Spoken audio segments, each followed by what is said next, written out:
বললেন, না আলী রে, তুমি কার মেয়ের সঙ্গে বেয়াদবি করেছ? এটা হলো আখিরি পয়গম্বরের মেয়ে। এ কথা নবীজি বললেন না। স্বামীর একটা স্তর রয়েছে, পজিশন রয়েছে। এবার পুরুষকে বলছেন আল্লাহ। আয়াতটা কত সুন্দর, একবার মেয়েকে একবার পুরুষকে। এবার পুরুষকে বলছে, তোরা ফের ফুলে কলা গাছ হয়ে যাস না। ওরাকে একটু সাবধান করলাম তো, এদেরকে বলছে। তা ও কানেতার তর্জমা করতে যে অন্যদিক হয়ে দিয়েছে। কানেতা মানে অল্পের সন্তুষ্টি। আমি অন্যদিকে চলে গেছিলাম। কানেতা মানে অল্প, সাদা বাটা মোটা। আমার বিবি, সে তো নিজেকে নিজে দেখে না। আমি তো আমাকে কোনো দিনই দেখতে পাই না। আমি আমার বিবিকে দেখি, তো ওকে সাজাবো আমার চোখে, ওকে যেটা ভালো লাগবে সেটাই তো করবে। কিন্তু সাদা বাটা, যেমন তোমার স্বামীর ইনকাম, ওয়ানফিক আলা আয়ালিকা মিনাত তাওলিক, আল্লাহ রসুল বলেছেন ওই রকম বিবির পেছনে খরচা করো। আমাকে যেমন ভালো লেগেছে আমি কিনে নিয়ে এসে বিবিকে দিয়েছি, বাস। এক চান্সে বিবিকে কেউ রাজি করতে পেরেছেন আপনারা বলেন? এতটি লোক মুখ খুলে না, পেরেছেন? পারবেন না। কারণ আপনারা যদি বলতেন যে হ্যাঁ পেরেছি, তা আমি বলবো যে আপনি মিথ্যা কথা বলছেন। কেন? লোকদের ধারণা যে মৌলবীদের বিবিগুলা মনে হয় ভালো। সুবহানাল্লাহ। কি হলো ওটা? আমাকে দিছে নাকি? ওখানে দিয়ে দিলি হয়ে যাবে। কথা বলছি তো ওখানে খুঁজছে। সুবহানাল্লাহ। হ্যাঁ, কোন ধরনের? এবার আমার দিকে তাকান তো। এটা ধারণা বিশ্ব নবীর সঙ্গে 29 দিন কথা বন্ধ হয়ে গেল ওই মহিলাই। কোন ভেজাল আছে? আম্মা জান আয়েশা কত কথা বলেছেন। তো এগুলো ওই ফিতরতে আল্লাহ বানিয়েছেন। মালদার মেয়ে আর বর্ধমানের মেয়ে কি আলাদা? হ্যাঁ, এই যে জালসা করছি, হলো তো এতটি লোক আছে, ভালো লাগছে জালসা করতে। 4টা 5টা হলেও ভোরে কখনো করতে হয়। আচ্ছা, বিনা মাইকে, সমাজ নাই, শুধু একটা চেয়ার আর একটা লোককে জালসা করা যাবে? হ্যাঁ, একটা ঘরের কথা বলে দিছি। আমার বিবি একদিন চেয়ারটা দিয়ে সামনে বসেছে, বলছে জালসা করো 2 ঘন্টা। হ্যাঁ, কি করে জালসা করবো? বলছে লোকের বেটিকে শোনাতে খুব মজা লাগে না? মুলবিদের অভ্যাস খুব খারাপ। লোকের বেটি পেলে তখন এক গাদা কথা বলবে আর আমাকে বলছে না। আচ্ছা, এইটুকু জালসা শোনানো যায় ওকে? তখন আমি আর জালসা খুঁজেই পেয়েছি না, দেখে কি বলবো, তো লম্বা করে জালসা ধরে নিলাম। সুবহানাল্লাহ। বিশ্বনবী বলেছেন, যদি কোনো মেয়ে স্বামী অসহায় থাকে, তাকে যদি সাহায্য করে তাহলে আল্লাহ রাজি হবে, আর আল্লাহ রাজি হলে মেয়েটি জান্নাতে চলে যাবে। স্বামীর কি সুবিধা আছে অসুবিধা আছে জিজ্ঞেস করতে হবে। স্বামীকে সবসময় ঠান্ডা রাখতে হবে, দয়ার নবী বলেছেন। তার মানে আমার এখন পকেটে চা খাওয়ার পয়সা নেই। তখন বলছে টাকা আমি দিব না। 5,000 টাকা লুকানো আছে আমি জানি, কিন্তু টাকা দিব না। আপনার দাও, নেকি পাবে, জালসা করলাম তো। জি, তো কথা হচ্ছে যে প্রত্যেকটি মেয়ের ফিতরাত এক আছে। তো এই জন্যে আল্লাহ তাবারক ওয়া তাআলা মেয়েদেরকে বলছে কানে তা হও। এক চান্সে কেউ মেয়েদেরকে রাজি করতে পেরেছেন? আরে হ্যাঁ না বলেন জোরে, ওরা শুনুক তো কমসে কম। বাস, রিজাল্ট এসে গেল। আমি পারিনি তো আপনারা পারবেন কি করে এত জলসা করে? মানে ওদেরকে 1000 বার। অথচ আল্লাহ রসুল বলছে তুমি রাজি হয়ে যাও। কিন্তু বন্ধুরে, এখানে একটা কথা বলতে হবে। কিছু পুরুষ আছে হাড় কিপটে মাল, আছে না? আপনার শ্বশুরের বেটিটা, আপনার শাশুড়ির বেটিটা, ওই ছেলেটা ওই মেয়েটাকে তার ভাই তার বাপ 16 বছর 18 বছর করেছে, সিজনে আঙ্গুর এনে দিয়েছে। এক ভাই বলছে খাদিজা আপেল দুটো তোর জন্য নিলাম, ছোট ভাই বলছে খাদিজা রে মৌসম্বি নিয়ে আসলাম। আব্বা এলো হাটে থেকে আঙ্গুর এনে দিল। আবার তার থেকে আর একজন বলছে এলে দুটা চপ।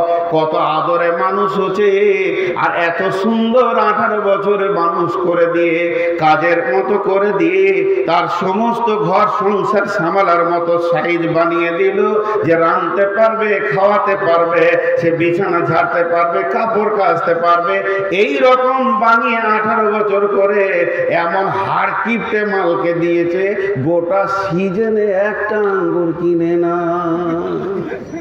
এবার মেয়েটা কোন জ্বালাতে পড়েছে, ফেসবুকে একটা মেয়ে দিয়েছে, দেখেছেন চোখের পানিতে, যে আমি আর সহ্য করতে পারছি না, সমাজ আমাকে বাঁচাও, আমি যে জ্বালায় পড়ে আছি, হিন্দু মেয়ে সিঁদুর রয়েছে, যে আমি আর সহ্য করতে পারছি না, সমাজ আমার ব্যাপারে চিন্তা করো, আমার মা বাপ আমার ব্যাপারে চিন্তা করছে না। তাহলে সে কষ্টে আছে। তো মা বোন, আপনাদেরকে একটা বুদ্ধি দিয়ে দিই। বুদ্ধি হচ্ছে, যতটা পরিমাণে বোরোলিন, বোরোপ্লাস, কসমেটিক্স আর আপনার কিনা ফেয়ার লাভলি ঠোঁট পালিশ কিনতে পয়সা লাগবে, আর আপেল, আঙ্গুর আর ইলিশ মাছ খেতে যে পয়সাটা লাগবে, ওর থেকে টাকা বাপ ভাইকে ডেলিভারি করা যাবে না। কোরআন মানা করে দিয়েছে, আপনার যতটা খাওয়াতে লাগবে, বাদাম টাদাম খাবেন, ওই টাকাটা চুরি করবেন, গোনা হবে না। কে বললেন? বিশ্বনবীর কাছে এলেন মহিলাটাকে। আল্লাহর নবীর চাচি হচ্ছে হিন্দা, যে হিন্দা রসুলের চাচার কলিজা চাবিয়েছিল। ফাতে মাক্কার পরে হিন্দা ঈমান আনলো। তার আগে আবু সুফিয়ানের সঙ্গে বিয়ে হয়েছে। রসুলের চাচার নাম আবু সুফিয়ান, তাহলে আবু সুফিয়ানের বিবি হলো, তার মানে হিন্দা চাচি হয়ে গেল রসুলের।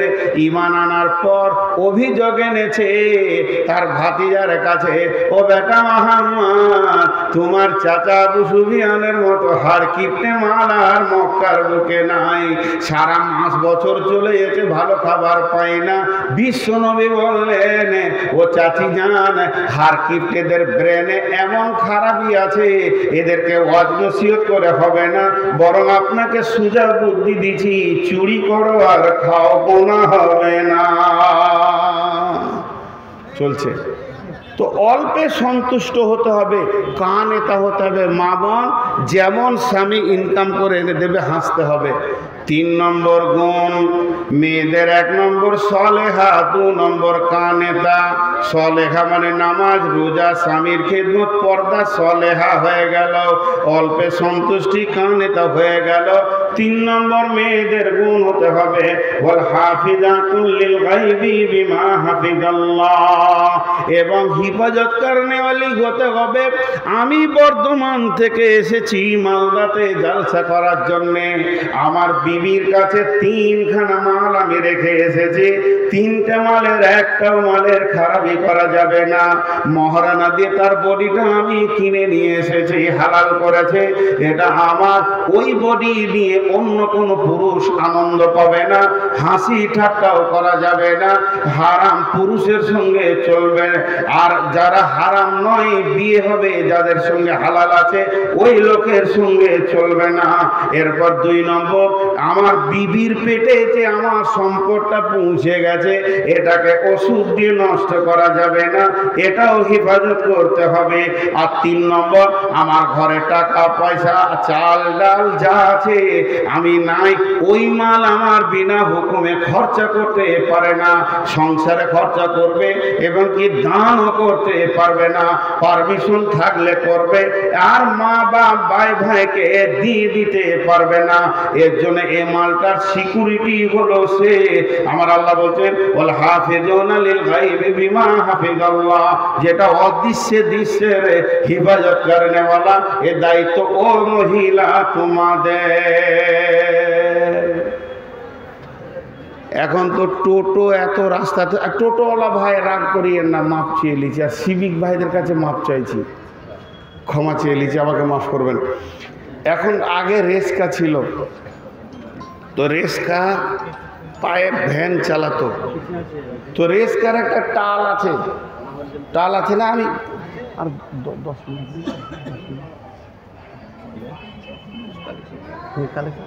10 মিনিট ছেড়ে না, আপনারা সুইডলে খালি ছেড়ে দিন। হ্যাঁ, সে তো করবই।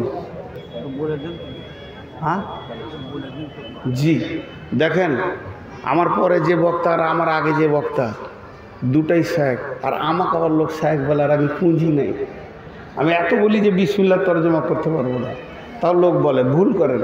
তো উনি আছেন, উনি আমার পরে বলবেন, আমি খুব অল্প সময় ছেড়ে দিচ্ছি, ভাই ওটা বসা করবেন না। মা বোনদেরকে বলছি, শুধু পুরুষদের আর একটা কথা বলে দিয়েছি, আল্লাহ এরপরে বলছে তোমরা অবাধ আচরণ করো না, তোমাদের অধীনস্থে যে দিয়ে দিয়েছি ওদেরকে, তা বলে মার ধর পিটা পিটি এটা করবে না, জবান দিয়ে দিয়ে ওসিয়ত করতে হবে, কথা বলতে হবে। কিন্তু পুরুষরা তিনটে নোংরা। পুরুষরা লোকের বিবিকে ভালো মনে করে, নিজের বিবিকে খারাপ মনে করে, এটা পুরুষের 1 নম্বর নোংরামি।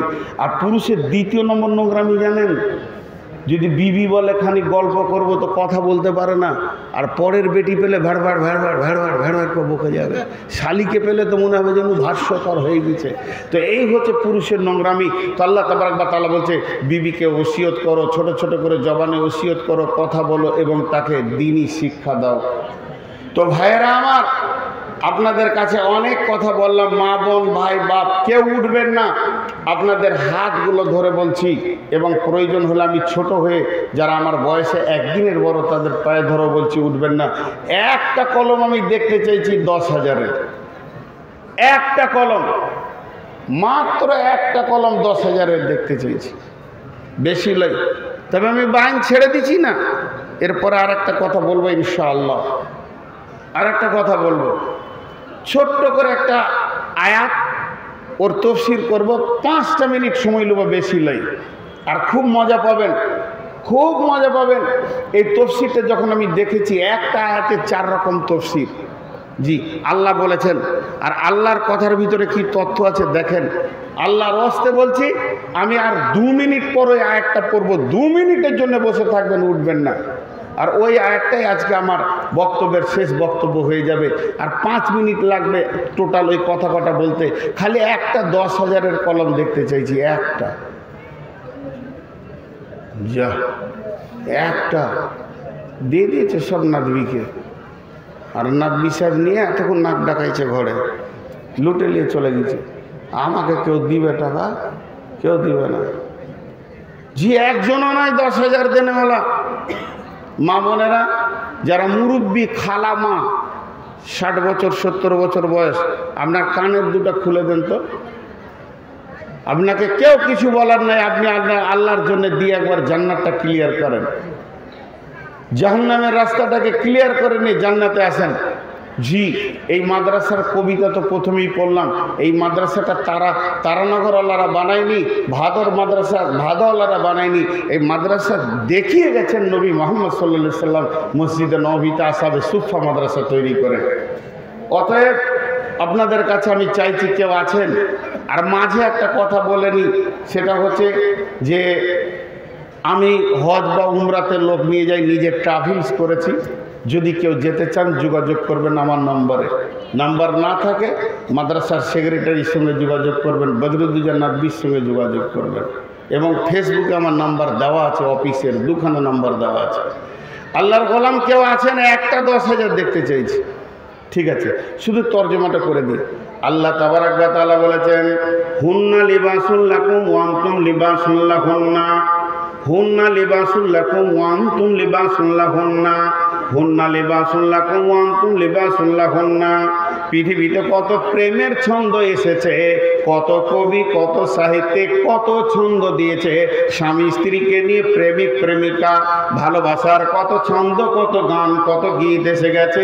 কিন্তু আমার রব কত সুন্দর ছন্দ তৈরি করেছেন, হুন্না লিবাসুল লাকুম ওয়া আনতুম লিবাসুল লাহুন্না।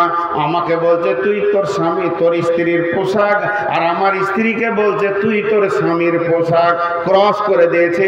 আমার গায়ে যেগুলো রয়েছে এগুলো আমার বিবি, আর আমার বিবির গায়ে যেগুলো রয়েছে ওগুলো আমার। আল্লাহ বলছে তুই হলি ওর পোশাক, ও হলো তোর পোশাক। তার 4টা কারণ। নাম্বার 1, পোশাক মানুষের ইজ্জতকে ঢেকে রাখে। যদিও মেয়েরা না থাকতো, আপনারা পুরুষরা একা থাকতেন, আমি বিনা পোশাকের সামনে আসতে পারতাম না, আমার বিবিও মেয়েদের সামনেও আসতে পারতো না। তার মানে আল্লাহ বলতে চাইছেন পোশাক মানুষের ইজ্জতকে ঢেকে রাখে। আল্লাহ বলতে চাইছেন হে পৃথিবীর পুরুষ, তুমি হলো মেয়েদের পোশাক। তুমি তোমার বিবির ছোটখাটো ভুল ত্রুটি তোমার বাপ ভাইয়ের সামনে বলে দিও না। দাম্পত্য জীবনে জন্য অশান্তি হবে। পোশাক যেমন ঢেকে রাখে, বিবিকে ঢেকে রেখে সংসার করো।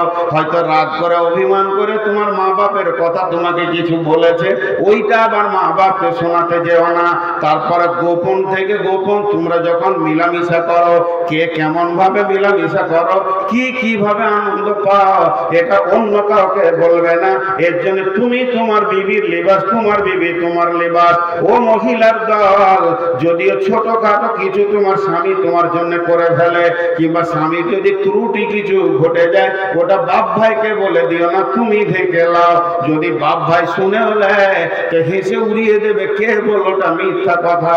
তার মানে স্বামীকে সবসময় ঢেকে রেখে তার ইজ্জতকে উপরে করো। তুমি যদি তাকে বেইজ্জতি করে দাও, পৃথিবীর কোথাও দাঁড়াবার জায়গা পাবে না। এর জন্য আল্লাহ বলেছেন হুন্না লিবাসুল লাকুম ওয়া আনতুম লিবাসুল লাহুন্না। 2 নম্বর তাফসীর, লিবাস কি করে মানুষের সৌন্দর্য বাড়ায়। আমি শুধু যদি লুঙ্গি পরে থাকতাম তাও এই কথাগুলো বলতে পারতাম। লুঙ্গি থেকে গেঞ্জি পরেছি, পোশাক একটু বাড়লো, তারপরে জামা পরলাম আর একটু সৌন্দর্য বাড়লো, টুপি পরেছি আরো বেড়েছে, চশমা পরবো আরো বাড়বে, রুমাল নিলে আরো বাড়বে। সৌন্দর্য কে বাড়ায়? আমার সৌন্দর্য আমার বিবি বাড়াচ্ছে, আমার বিবির সৌন্দর্য আমি বাড়াচ্ছি। এখান থেকে আল্লাহ বলতে চাইছে, যখন কোনো আমার খালা মামার ঘরে কোনো আনন্দের অনুষ্ঠান হবে, বিবিকে বলবো তুমি আমার সঙ্গে চলো। আল্লাহ বলছে তুইও সঙ্গে ধরেলে, খবরদার বলবি না মাথা ব্যথা পেট ব্যথা, যাব না তুমি চলে যাও, তাহলে ওর সৌন্দর্য হারিয়ে যাবে। তেমনি পক্ষান্তরে বিবির খালা মামা ভাইয়ের কারো বিয়েতে বিবি বলছে চলো দুজনেতে যায়, তো ওখানেও স্বামীকে বলছে তুমিও চলে যাও। তুমি বলো না যে বেটাকে নিয়ে চলে যাও, আমি দোকানটা সামলালে, কারণ তুমি হলে তার সৌন্দর্য। তুমি সেই বিয়ে অনুষ্ঠানে তার পাশে পাশে থাকবে, তাকেও ভালো লাগবে, একেও ভালো লাগবে। 3 নম্বর তাফসীর হচ্ছে, মানুষ কি করে? নিজের পোশাকের হেফাজত করে, ময়লা লাগলে সাফ করে, তাকে আয়রন করে, তাকে গুছিয়ে রাখে। আল্লাহ বলতে চাইছে তুমি তোমার স্বামীকে পরিষ্কার পরিচ্ছন্ন করবে। স্বামী গোসলে লেগেছে, তুমি সরে যেও না, পাশে দাঁড়িয়ে থাকবে, সাবানটা পিঠে কচলে দেবে, পা গুলো কচলে দেবে, তুমি তোমার স্বামীকে গোছাবে, এটা তোমার পোশাক। তেমনি পক্ষান্তরে বিবি গোসলে ঢুকেছে, তুমি কেন পালিয়ে যাবে? তুমিও গোসলখানার ভিতরে ঢুকে তার শরীরে সাবান দিয়ে দাও, পিঠ গোলাতে সাবান দিয়ে দাও, তাকেও তুমি সাজিয়ে দাও। অতএব হুন্না লিবাসুল লাকুম ওয়া আনতুম লিবাসুল লাহুন্না। 4 নম্বর তাফসীর হচ্ছে যে মানুষ সব কিছু ভুলে যায়, পোশাক ভুলে না। আপনার কিনা চশমা ভুলে শামসি চলে গেছে, মোবাইল ভুলে চলে গেছে, কলম ভুলে চলে গেছে, চার্জার ভুলে চলে গেছে, টাকা ভুলে চলে গেছে, কিন্তু এমন একটা লোক দেখতে পাবেন যে লুঙ্গি পরে নাই, ভুল করে হাত চলে গেছে, এটা কোনোদিন হবে না। তেমনি তুমি যেমন শরীরে কাপড়কে সব সময় রেখে দিচ্ছ, এটা তোমার বিবি কাপড়কে যেমন কাছে রাখছো, বিবিকে সবসময় কাছে কাছে রাখবে। আর তোমার শরীরে তোমার স্বামী লেগে আছে, খবরদার স্বামী সাথ ছাড়া করিও না। বাপের বাড়িতে গিয়ে খালি ফোন করিও না যে আরো 1 মাস যাব না, এটা বোকামি করবে, সাথ ছেড়ো না। একটা মেম্বার 5000 টাকা দিচ্ছে বদরুদ্দোজা। কোনটা? বদরুদ্দিন তারানগরে। তারানগরের বদরুদ্দিন 5000 টাকা দিচ্ছে, ইজ্জতটা খানিক রেখেছে তো। সমাজসেবা নার্সিং হোম আছে, সমাজসেবা নার্সিং হোম থেকে ও 5000 দেবে। ও 5000, দুজন মিলে 5000। নার্সিং হোমটা কে মালিক আছে? আব্দুল মান্নান স্যার। আচ্ছা, বদরুদ্দিনটা কে? বদরুদ্দিনকে ডাকছি এখানে আমি। বদরুদ্দিন ভাই, আপনি একবার দেখা করেন, টাকা চাবো না, খালি আপনার ঘরে শান্তি ভরে দেবো, নাহলে অশান্তি ভরে দেবো। আর এইটা কই বদরুদ্দিন ভাই কোনটা? এটা একটু পড়ে শোনাতে হবে, বেচারা প্রচার করার জন্য। আচ্ছা, ওটা আপনি শোনান। বদরুদ্দিনটা কে? গুটিয়ে দাও। বদরুদ্দিন ভাই কোনটা? ভাই বদরুদ্দিন এই যে এইটা? না না, এই বদরুদ্দিন আসছে আসছে আসছে, উঠিয়ে না। এর মধ্যে একটু বলে এই সমাজসেবা নার্সিং হোম আপনাদের বলে শোনাচ্ছি।